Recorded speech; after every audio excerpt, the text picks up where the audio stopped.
نبی پاک صلی اللہ علیہ وسلم نے ارشاد فرمایا کہ خراجات میں میانہ روی اختیار کرنا نصف معیشت ہے، انسانوں سے دوستی نصف عقل ہے، اور خوبی کے ساتھ سوال کرنا آدھا علم۔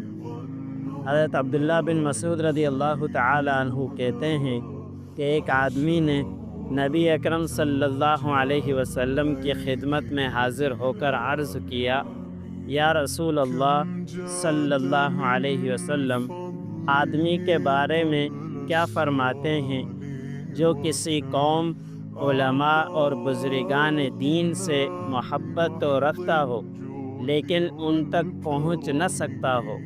آپ صلی اللہ علیہ وسلم نے جواب میں ارشاد فرمایا، آدمی اسی کے ساتھ ہوگا جس سے وہ محبت رکھے گا۔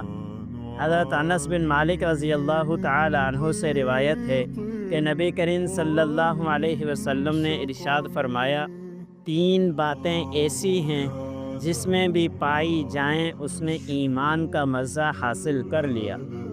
نمبر 1، وہ شخص جو اللہ تعالیٰ اور اس کے رسول کو ہر چیز سے زیادہ پیار کرے۔ نمبر 2، وہ شخص جو دوستی کرے تو اللہ تعالیٰ کے لیے ہی کرے۔ نمبر 3، جو اللہ تعالیٰ کی طرف سے کفر سے بچانے کے بعد کفر کی طرف لوٹنے کو اتنا ہی برا سمجھے جتنا وہ آگ میں گرنے کو ناپسند کرتا ہے۔ اللہ عمل کرنے